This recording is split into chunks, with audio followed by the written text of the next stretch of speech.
welcome back to Shades of Radiology. Today let us see the case of the month, which is contributed by Dr. Ellora. Thank you, Dr. Ellora, for contributing such a beautiful case. So let us see a 38-year-old female with recurrent abdominal pain localized to left lower quadrant.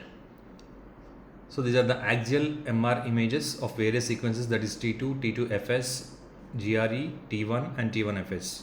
You can pause the video to have a look at the findings and to come to conclusion. So these are the findings. You can see a T2 altered signal intensity area in the left rectus abdominis muscle.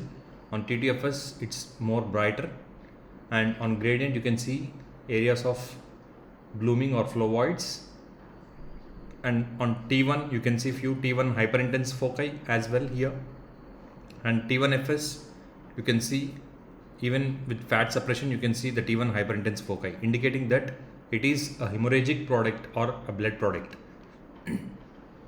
So the diagnosis is a classic case of scar endometriosis.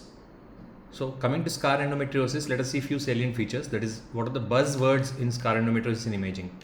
T1FS high signal intense spots and susceptibility weighted imaging or the gradient echo imaging showing a signal voids. So presence of these two features in the abdominal wall, think of scar endometriosis. And many patients with scar endometriosis do not have the signs of peritoneal endometriosis. This indicates the theory that a dissemination of endometrial cells into the wound at the time of surgery. And appearance on imaging depends on the phase of menstrual cycle. This is very important point to remember, because the appearance on the imaging on ultrasound or CT or MR, it depends upon the phase of the menstrual cycle, because it's nothing but the endometrial glands present in an ectopic location. So it keeps responding to the hormones, and hence the appearance varies on imaging.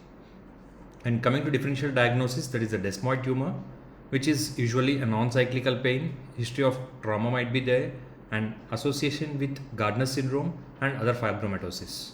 And CT appearance might resemble sometimes, and on MRI it appears hypointense on T1 and T2, both because of presence of the fibrous component, and sometimes it might have a hyperintense T1 signal, which can be made difficulty in differentiating between scar endometriosis and desmoid tumor. And only histopathological examination and classic clinical history of cyclical pain will give a clue to scar endometriosis. Thank you all.